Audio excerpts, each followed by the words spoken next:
Insomniac has no respect for their audience, nor the communities that they're trying to pander to. And yes, I mean pander, since they don't care about checking even something as basic as the flag of the nationality of one of the main characters. Watch this. Did you know, in Spider-Man 2, the black and Puerto Rican Spider-Man has the wrong flag in his home? This is a Cuban flag. Insomniac Games would know this if they listened to the fans years ago when this happened the first time. Did you know Spider-Man 2 has a taiyaki stand run by a Japanese man with Japanese music playing? I didn't know Japanese people called pretzels taiyaki, and neither did you, because they don't. And if it wasn't bad enough that they did this, they also managed to enhance Mary Jane's facial features to an almost absurd degree. In what world do they think a human being looks like this? And why does Peter look the same age as Miles? Nobody liked the facial changes in Spider-Man Remastered, and here Insomniac does it again and makes more changes to Mary Jane? Let's see what the real actors look like.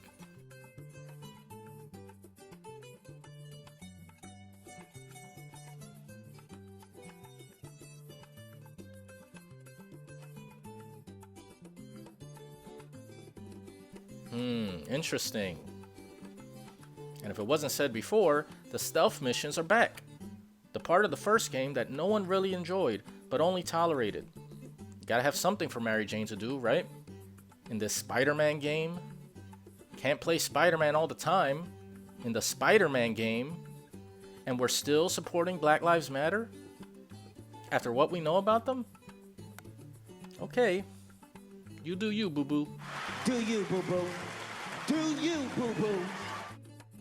Set aside the many bugs and glitches the game launched with, since apparently that's just par for the course in AAA gaming, and we see that maybe Insomniac needs to finally get some rest, because they're slipping, and their phony ESG rating virtual signaling is starting to show. Or maybe it's Sony that's forcing this onto Insomniac. It seems like they've taken a big step backwards ever since they were bought out by Sony. I was contemplating on buying this game day one, but the blatant disrespect and lack of foresight, even just some quality assurance, was the last straw. Es el colmo. And before anyone says, it's not a big deal, they'll patch it later. No, that is a big deal, especially for Puerto Ricans. All these people crying for inclusivity, but let it be a Confederate flag flying all over New York, and I wonder how people will respond. Puerto Rico se respeta. If it's one thing Puerto Ricans are proud of, it's their flag. The Puerto Rican flag is on everything, from shirts, to hats, to cars, and anything else that we can get our hands on. We're putting a flag on it. And I get that it can get confusing, since they look so similar, but blue triangle, Puerto Rico. Red triangle, Cuba. Red like other countries' flags that represent communism. Red China, red Russia, red Cuba. Was it really an honest mistake? Because apparently progressive people love their communism, so I'm dubious about that. Communism worked out so well for those other countries, didn't it?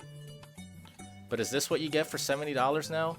A buggy game with a lack of respect for one's culture and time? No thanks, Insomniac. No thanks.